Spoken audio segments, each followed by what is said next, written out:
Est-ce que ça marche? Oui. Bonjour à tous. Je suis Éric Lelédy, je travaille chez GRDF. Je suis dans la cellule efficacité énergétique. Je suis basé à Nantes. Et on va vous parler avec Mathieu, qui va se présenter juste après, d'un projet. Enfin, c'est plus un projet, c'est un programme de réhabilitation qui est en cours, qui est une rénovation énergétique plutôt exemplaire et performante sur l'ancienne patinoire d'Angers, un site assez emblématique de la ville d'Angers qui s'appelle le Haras et qui est retransformé en salle de sport, on va dire, haute performance énergétique. On regardera cette rénovation d'un prisme plutôt gaz. Voilà, on est GRDF, enfin, en tout cas en ce qui me concerne, sur la technologie mise en place qui est un module de cogénération. Et on va vous expliquer pourquoi et comment ça marche. Mathieu, si tu veux te présenter. Oui, donc Mathieu Vigneron, bureau d'études AB Ingénierie. Donc nous, on est basé à Saint-Barthélemy d'Anjou, juste à côté d'Angers. Donc on est un bureau d'études fluide et environnementales. Et donc on a été missionné par la ville d'Angers, justement pour restructurer l'ancienne patinoire qui doit accueillir l'équipe de sport du SCO handball, l'équipe pro. Voilà. Ok. Alors, on va vous parler de quoi? Du projet. On va parler 5 minutes du projet. On va expliquer pourquoi le choix d'une cogénération. D'abord, qu'est-ce que c'est une cogénération? Quel est le rapport avec le projet? Et puis, quelle cohérence avec un bâtiment bas carbone? Parce que la logique de cette rénovation, elle était très axée quand même bas carbone. C'est un peu aussi la logique de ce salon sur la réduction des émissions de carbone. Je te laisse parler du projet. Donc, déjà, c'est un projet sur lequel on travaille avec CRR Architecture, qui est également basé à Angers. On a été lauréat de ce concours en 2019.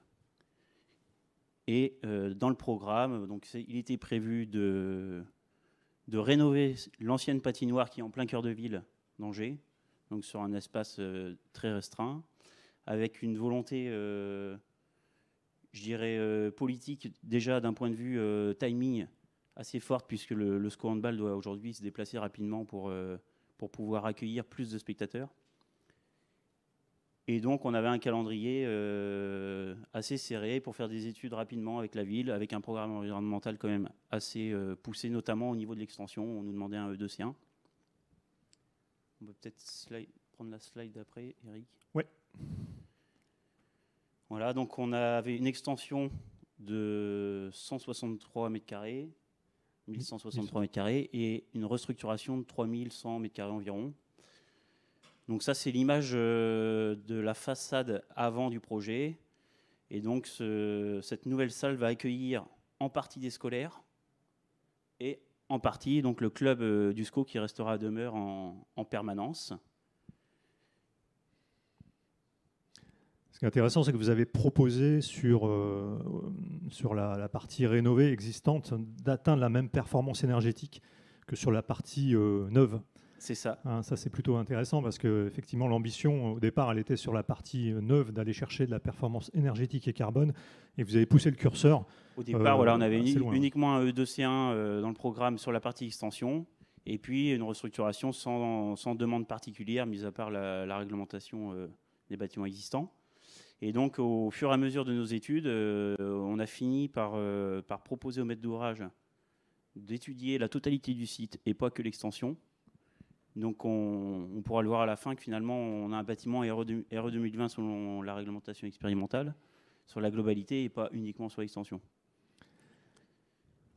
Alors, pourquoi le choix d'une cogénération? Avant de se poser la question de savoir pourquoi le choix d'une cogé, on va se rappeler ce que c'est ou apprendre ce que c'est.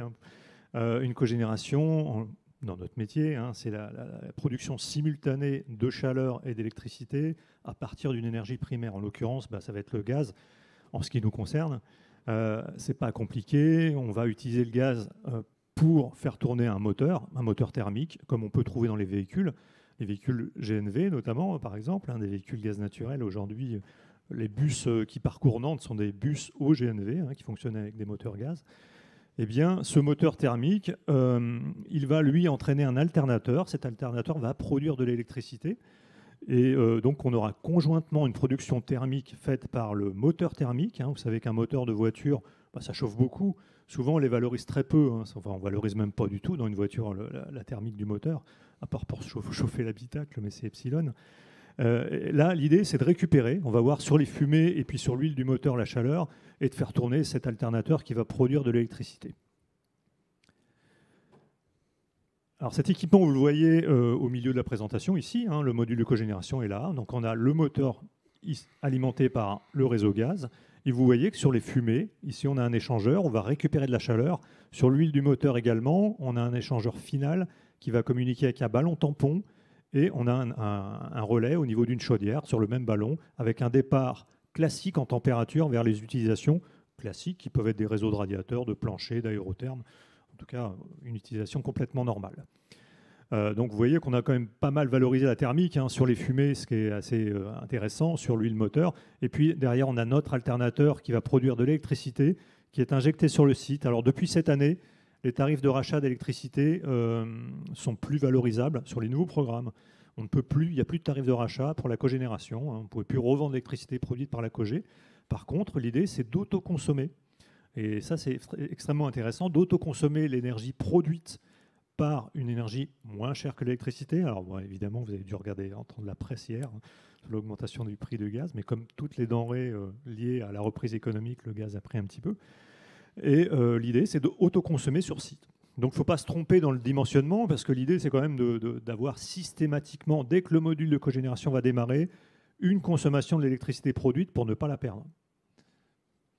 On voit ici que les puissances électriques sont sur une gamme extrêmement large. Hein. On va de 5 kW à 400 kW au niveau puissance électrique. En thermique, on va de 13 kW à 600 kW. Là, sur notre programme, on doit être à 20 On est sur 20 kW électrique et 40 kW chaud. Voilà, vous voyez que ce n'est pas énorme, mais ça suffira pour faire basculer le projet d'un point de vue E2. On va le voir juste après.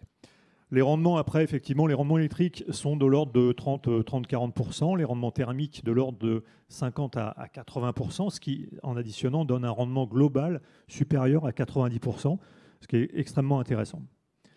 Surtout on va parler en énergie primaire, et l'installation se fait en chaufferie. Alors, pourquoi c'est plus efficace? Pourquoi un module de cogénération, c'est plus efficace qu'une prise de courant et qu'une chaudière? Pour faire l'électricité sur un site... Sur ces puissances-là, 20 kW, on va chercher une prise de courant. Mais bien non. L'intérêt, effectivement, avec un module de cogénération, c'est de se dire que quand on rentre sans combustible, vous l'avez vu avec les rendements d'avant, on produit 35 d'électricité, 55 de chaleur. Si on voulait faire l'équivalence avec un réseau électrique, eh bien, pour produire 35, il faudrait mettre 70 en entrée. Le rendement d'une centrale thermique à flamme alimentée par du fossile, c'est environ 50%. Ça, il faut se le rappeler. C'est pour ça que le coefficient d'énergie primaire de l'électricité est aux alentours de 2,58 pour le moment, va basculer à 2,30 sur l'aéro 2020. Il faut savoir que le rendement d'une centrale nucléaire, c'est plutôt 35%. Donc là, on est parti sur un comparatif énergie fossile, combustible. Donc on prend une centrale thermique à flamme, on revient en arrière, on a 70 de combustible pour produire la même chose. Et en chaleur, si on modélise une chaudière, on a plutôt un rendement de 95% en moyenne, ce qui fait finalement une consommation d'énergie primaire de 128 versus 100 avec un module de cogénération pour produire la même quantité de chaleur et d'électricité. Vous voyez que le rendement en énergie primaire est nettement plus intéressant avec un module de cogénération qu'avec une prise de courant et finalement une chaudière. C'est intéressant parce que c'est une production locale au plus près du lieu de conso, donc on réduit aussi les pertes en ligne au niveau électricité. Et au niveau électricité, il faut compter de l'ordre de 6% la perte d'électricité en ligne hein, sur une centrale. Et puis, ça apporte de la flexibilité. On peut effectivement avoir en même temps des notions de flexibilité sur le site, d'effacement. Si on veut aller chercher de l'effacement, c'est possible aussi.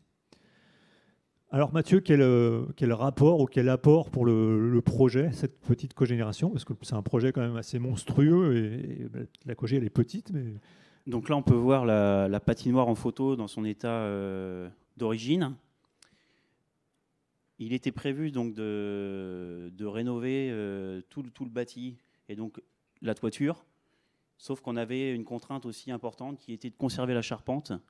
La charpente, c'est une charpente qui date des années 70, qui est gigantesque et qu'on aurait du mal ne serait-ce qu'à ramener en centre-ville aujourd'hui.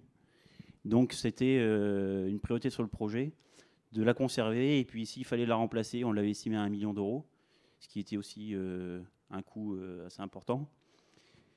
Et à partir de là, ce qu'on a fait, c'est essayer de diminuer un maximum les charges, puisque malheureusement, la charpente n'était pas capable de supporter ce qu'on mettrait aujourd'hui en isolation. Donc, on a mis le maximum de ce qui était possible, et puis on a supprimé un maximum la technique, donc il n'y a pas de panneau rayonnant. Donc on fait du chauffage sur l'air, et on s'est dit, puisqu'on a des consommations électriques pour faire du chauffage, à un moment donné, on a en plus des déperditions parce qu'on n'isole pas très bien, et on va mettre une cogénération qui permet de compenser un peu notre petite défaillance sur le toit. C'est vrai que le leitmotiv de ce projet, de ce programme de rénovation, c'était un peu le réemploi. L'idée, c'était vraiment de travailler autour du réemploi. Vous verrez dans la RE 2020, tout ce qui est réemployé, recyclé, réutilisé est très bien noté dans les calculs. Là, c'est de l'existant, mais c'est un peu la même logique. Là, l'idée, c'était de réutiliser cette charpente, réutiliser au maximum le nombre de choses possibles. Elle est assez emblématique en plus, cette charpente.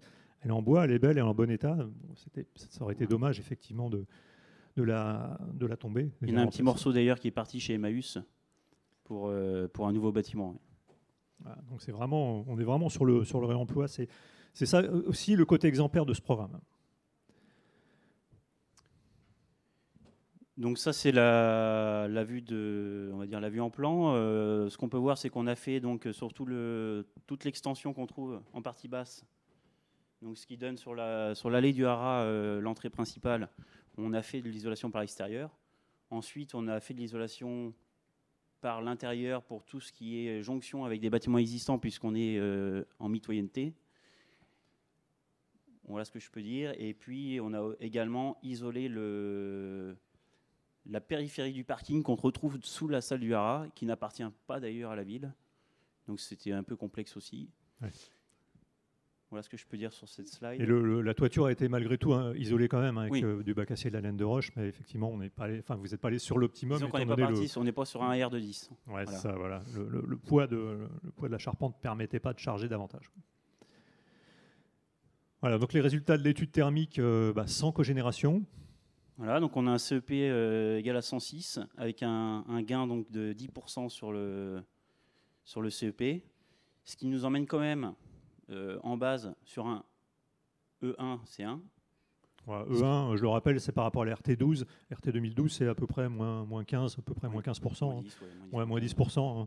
Donc c'est quand même assez performant, mais là, l'idée, c'était d'aller sur du E2 quand même. Voilà. Et donc cette cogé ne faisait pas partie du programme, et c'est nous qui avons proposé au maître d'ouvrage de mettre ce dispositif. Et puis, on leur a mis en face des chiffres. Hein, donc on a fait une simulation avec cette cogé. Et donc là, on arrive avec un gain de 25,6%. Et donc, on est E2C1 sur un bâtiment en restructuration qu'on pourrait comparer à un bâtiment neuf, finalement, au bout du compte. Voilà. Je ne sais pas si vous vous rappelez de la démonstration juste d'avant. Le rendement en énergie primaire de la cogénération, en moyenne, c'est à peu près 130%.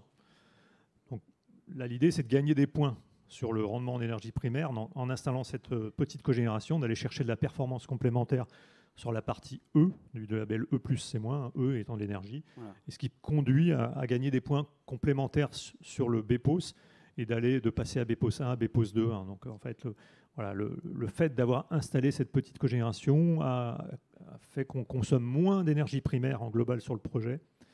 Et donc, moins d'électricité, parce qu'en fait, on s'est limité à 20 kW électriques, puisque c'est à peu près le talon estimé permanent qu'on a sur ce site de consommation. Ouais, c'est vraiment ça l'idée, hein, c'est de trouver le talon de conso permanent. Dès que le module de cogénération démarre, il démarre sur des besoins thermiques. Dès qu'il y a un appel de puissance, un besoin thermique, le module démarre, il va produire ses 20 kW. Il peut moduler, hein, le dispositif qui a été mis en place, il est modulant, hein, mais malgré tout... il module jusqu'à la moitié de sa puissance, donc il module jusqu'à 10 kW électriques. 10 kW. Il faut absolument, systématiquement, avoir au moins 10 kW à couvrir. Et là, c'est le cas avec les auxiliaires de chauffage, la SSI, la ventilation, etc. Le bilan de puissance montre qu'on a bien ces 10 kW. Donc dès que le module démarre, on est sûr que l'électricité est autoconsommée sur le site, ce qui donne un bilan plutôt intéressant global. Alors c'est quoi la cohérence avec un bâtiment bas carbone d'installer un dispositif qui fonctionne avec du gaz? Alors déjà, la logique, c'est le réemploi, on l'a vu tout à l'heure. Hein, donc, si tu peux nous parler de la chaufferie. Il existait une chaufferie. Donc là, la photo en haut à gauche, c'est la chaufferie gaz historique. Donc on a réutilisé exactement le même emplacement, ce qui fait qu'on a pu conserver l'arrivée gaz, on a pu conserver un certain nombre de choses. Forcément les portes d'accès, voilà. Et puis on a tout modélisé sous format BIM, ce qui nous permet d'être sûr que tout rentre. Et donc c'est pour ça qu'on voit le visuel de la chaufferie. Ça, c'est la chaufferie dans son état futur. Ouais, ici les deux chaudières. Hein, et puis deux chaudières, le module de Cogé qui est derrière. Le petit rectangle qui est derrière. Après des ballons tampons et des ballons d'eau chaude sanitaire. Voilà. Si vous avez des questions sur le matériel, je vois que le fabricant Wiesmann est là. Est présent à la salle. Présent. Donc là, ouais, c'était l'idée, hein, de réemployer cette chaufferie, par reconstruire un bâtiment, par l'adduction gaz, elle est là, on l'utilise. Voilà, on est cohérent par rapport à toute la logique du projet. Et puis, au-delà de réemployer des équipements, effectivement, on travaille aussi, nous, GRDF, très en amont, en parallèle, tous les jours, au quotidien, sur le verdissement de notre réseau gaz. On ne dit plus gaz naturel, hein, on dit gaz de réseau chez nous, parce que dans notre réseau, il n'y a pas que du gaz naturel, il y en a de moins en moins d'ailleurs, hein, vous allez le voir. La première source de décarbonation de notre réseau, c'est la méthanisation. La méthanisation, c'est quoi, hein? On fait rentrer de la matière organique ou des boues de stations d'épuration. Hein. C'est le cas également à Rosé ou sur la station d'épuration d'Angers. Dans un méthaniseur, hein, il se passera la même chose que dans le ventre d'une vache. Hein. On aura à 40 degrés pendant 60 jours. Tout ça va méthaniser et on va créer du biogaz. Alors, ce n'est pas encore du biométhane. Hein. Une fois qu'on a créé ce biogaz, il est composé de CH4 et de CO2. Donc le CO2 ne nous intéresse pas. Il n'y a pas de raison qu'on injecte du CO2 dans nos réseaux. Hein. On va le séparer avec un épurateur que vous voyez ici. Et à partir du moment où on aura 97% de CH4, eh bien, on considérera au niveau de notre poste d'injection GRDF, qui est équipé d'un chromatographe qui regarde en permanence l'analyse du gaz, on considérera qu'il est OK pour être injecté dans notre réseau et on l'injectera. À partir de là, il sera mélangé avec le gaz naturel qu'on achète et qui, vous l'avez entendu hier, hein, on est contraint par les coûts du gaz. Eh bien, l'idée, c'est demain, en 2050, de faire 100%, on verra après, 100% de gaz vert dans nos réseaux et on sera certainement moins contraint par les prix. Et en tout cas, on aura décarboné notre réseau. Donc, on le mélange avec notre réseau de tous les jours. Vous ne le savez pas, mais quand vous utilisez du gaz dans votre cuisinière, dans votre chaudière, il y a du biométhane dedans aujourd'hui. Hein. C'est faible encore, c'est aux alentours de 2%, mais vous allez voir que les chiffres sont assez impressionnants sur l'ambition et en tout cas sur la feuille de route. L'ADEME a validé en août 2020, c'est-à-dire il y a à peu près un an, la valeur carbone du biométhane, du mix biométhane à 44 grammes. Vous voyez que c'est légèrement au-dessus du bois, c'est pas très loin du bois. Il faut savoir que l'ADEME a validé également la valeur carbone du biométhane issu des stations d'épuration, comme c'est le cas à Rosé ici ou sur la steppe d'Angers. C'est 17 grammes. Vous voyez, par rapport au bois, c'est moins que le bois, la valeur carbone bois. Aujourd'hui, on n'a pas réussi à faire rentrer cette valeur dans le moteur de calcul de l'Aéro 2020. On discute toujours avec le ministère. Les discussions sont encore en cours. Vous doutez bien que c'est un enjeu important pour nous, mais elles ne sont pas encore rentrées. Et on voit que c'est une valeur inférieure au chauffage électrique, à la valeur carbone du chauffage électrique, hein, qui est 79 grammes, enfin qui va passer à 79 grammes, qui jusqu'à maintenant est encore à 210 grammes, et par un coup de baguette magique qui va passer à 79 grammes, mais je ne m'étendrai pas sur le sujet. Plusieurs filières de production de gaz vert. Alors, on a vu la méthanisation, on collecte des déchets, des résidus agricoles, 80% des cas c'est agricole. On fait de la collecte, ça c'est assez intéressant pour les collectivités également. En 2024, il y aura une obligation de tout à chacun de collecter ces biodéchets pour pouvoir que les collectivités puissent les valoriser. Donc tout ça, ça sera routé vers un site de méthanisation. On crée du bio-CH4, on l'injecte dans les réseaux et on l'utilise de la manière la plus classique possible, chauffage, cuisson et carburant. Je vous parlais du réseau de la TAN tout à l'heure. Il existe aussi des véhicules légers, des véhicules utilitaires également. Et puis, on a d'autres filières, parce qu'on n'arrivera pas à faire 100% gaz vert en 2050 qu'avec le biométhane. Donc, on a la méthanation. Alors, c'est quoi la méthanation ? Bien, on utilise de la biomasse ligneuse ou des solides de récupération très carbonés dont on ne peut plus rien faire. Donc, on les monte très fort et très vite en température. On fait de la gazéification. Cette gazéification va créer notamment des gaz qui nous intéressent comme l'hydrogène, qu'on va recombiner avec du CO2, soit du CO2 issu d'unités de méthanisation, parce qu'on a vu tout à l'heure qu'il fallait séparer le CO2. On n'a pas créé au passage un CO2 dans une unité de métha. Le CO2, il est fatal, il était déjà dans les déchets. Donc on le sépare, on le valorise, et quand on combine du H2 et du CO2, je vous le donne en mille, on fait du CH4 de synthèse, et ça s'appelle la méthanation, du coup, qu'on va également injecter dans nos réseaux. Voilà, donc on a 2 vecteurs pour le moment utilisables, et on a un 3e vecteur qui s'appelle le power to gas, qui est également une réalité. C'est déjà le cas à Fos-sur-Mer, dans le sud de la France. Il y a un industriel qui va combiner son CO2, parce qu'il pollue, qui va isoler son CO2, qui va le combiner avec de l'hydrogène issu de l'électrolyse de l'eau via des ENR excédentaires, notamment de l'éolien et du photovoltaïque. On ne le sait pas toujours, mais l'éolien et le photovoltaïque, parfois, produisent de l'énergie quand il n'y en a pas besoin. Parfois, ils ne produisent pas de l'énergie quand il y en a besoin, et parfois, ils produisent de l'énergie quand il n'y en a pas besoin. Donc, l'idée, c'est quand même de le valoriser. Avec de l'électrolyse de l'eau, cette électricité, on peut fabriquer de l'hydrogène. Alors, soit on la recombine avec du CO2 pour refaire du CH4 de synthèse et on injecte dans le réseau, soit cet hydrogène, et c'est assez révolutionnaire, on l'injecte directement dans notre réseau de gaz. Ça, c'est assez surprenant, mais c'est en test sur un réseau fermé à Dunkerque dans le nord de la France. Eh bien, l'hydrogène est injecté jusqu'à 20% dans les réseaux, sans qu'il y ait défaillance au niveau des équipements, pour peu que ceux-ci soient aptes à fonctionner avec. Et c'est le cas pour tous les équipements. C'est l'indice de WOB ou le rendement de PCI qui va bouger un petit peu. Mais aujourd'hui, il y a une directive européenne qui demande aux fabricants de chaudières, et Wiesmann est dans la salle, il pourra très bien le dire, aujourd'hui, ces chaudières vendues sont ready H2 20%. Donc sur les plaquettes qu'on trouve aujourd'hui dans le commerce, on voit sur les chaudières ready H2 20%. C'est-à-dire que les chaudières sont prêtes à fonctionner avec du gaz naturel mélangé avec 20% d'hydrogène. Et quand on a fait ça, on a fait quoi ? On a stocké l'électricité dans le gaz, dans notre réseau. Vous voyez, là, on s'est toujours dit on ne sait pas stocker de l'électricité. Eh bien si, on sait stocker l'électricité sous forme d'hydrogène.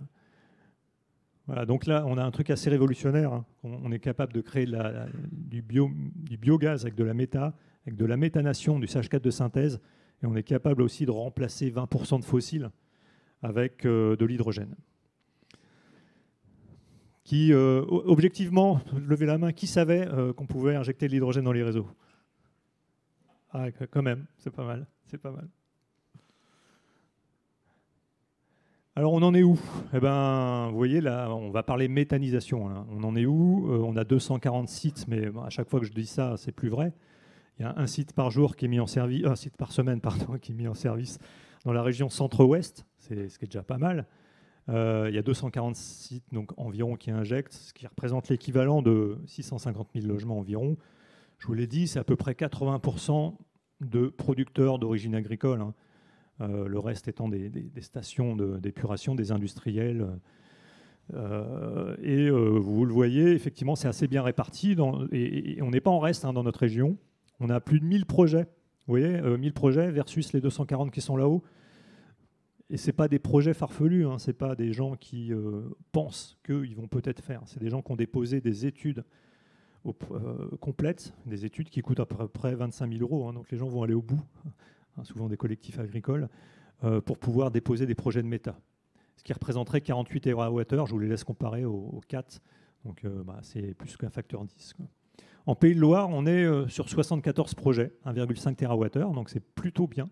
On a une très bonne dynamique en Pays de Loire. Et si on reste sur les Pays de Loire, on voit qu'on a aujourd'hui 18 sites en injection, 74 projets. Ce qui est intéressant, c'est de regarder ces projets qui sont déposés, qui sont réels, ce qui nous conduise à penser en 2025. Eh bien, en 2025, on aura dans les réseaux, en Pays de Loire, 14% de part de biométhane, ce qui est assez significatif. Donc, c'est pour ça qu'on lobby très très fort auprès du ministère en disant l'électricité a eu le droit d'avoir une valeur d'énergie primaire de 2030. Une projection de 2030, nous, on voudrait bien avoir une valeur carbone 2025, est-ce que c'est possible? Bon, pour l'instant, on ne nous a pas encore entendus, mais on n'a pas fini de lobbyer, mais je pense que c'est extrêmement justifié. Et quand on regarde la projection 2030, en Pays de Loire, on aurait 25%. On imagine 25% de part de biométhane dans nos réseaux. Et d'ici là, on aura avancé sur la méthanation et on aura avancé sur le power to gas également. Vous voyez que ça représente en 2030, ça représente quoi? Ça peut représenter l'équivalent de 550 000 logements neufs sur le Pays de Loire qui seraient en équivalent alimenté avec du biométhane. 13 000 bus, des économies importantes pour la collectivité. Des économies, on ne le sait pas toujours, très importantes aussi pour l'achat d'engrais azotés. Quand on visite une unité de métal, les agriculteurs nous disent « j'utilise 30% de moins de nitrates ». Pourquoi? Parce que quand on a fini de méthaniser les intrants qu'on met dans le méthaniseur, on récupère ce qu'on appelle du digestat. Ce digestat, il est valorisable, on peut l'épandre sur les champs. Et ma foi, tout ce qu'on épand, ça remplace le nitrate. C'est hyper fertilisant. Donc ça, c'est intéressant d'un point de vue économique, d'un point de vue environnemental. Ça crée de l'emploi également. À chaque fois qu'il y a une unité de méta qui est ouverte, ça crée à peu près 4 emplois. Il faut le savoir. Voilà. Et puis vous voyez la tonne, les 600 000 tonnes d'équivalent CO2 d'éviter. Alors ça nous conduit à dire que le gaz de réseau, qui a toujours été vu comme un réseau un peu ancestral, fossile, aujourd'hui ça devient un vrai smart grid. Ce réseau de gaz qui appartient pas à GRDF, faut le savoir, dès qu'il est dans une ville, il appartient à la collectivité. L'adduction est devant un bâtiment.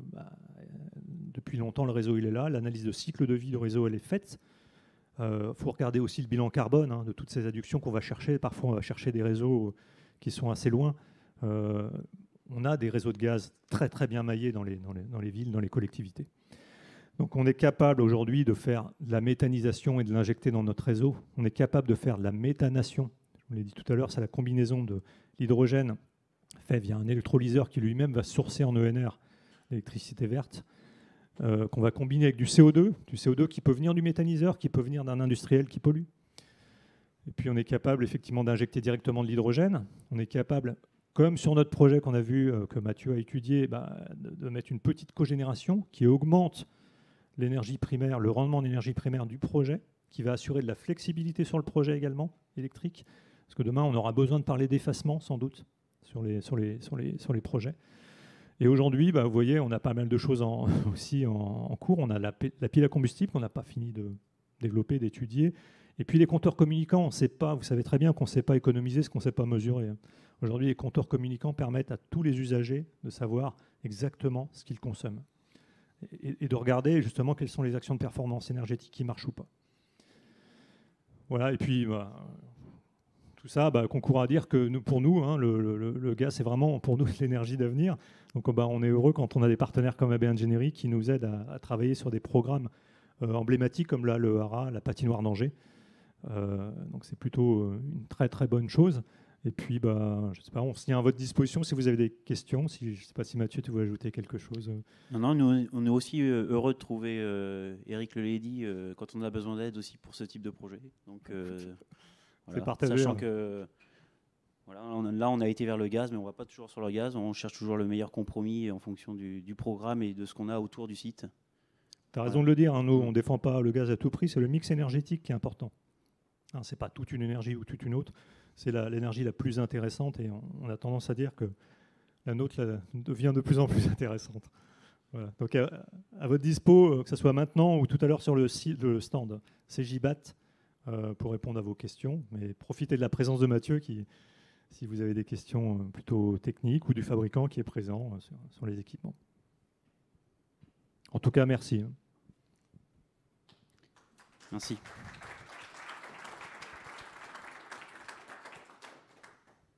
Petite question, quelqu'un se lance? Maxime, Jules?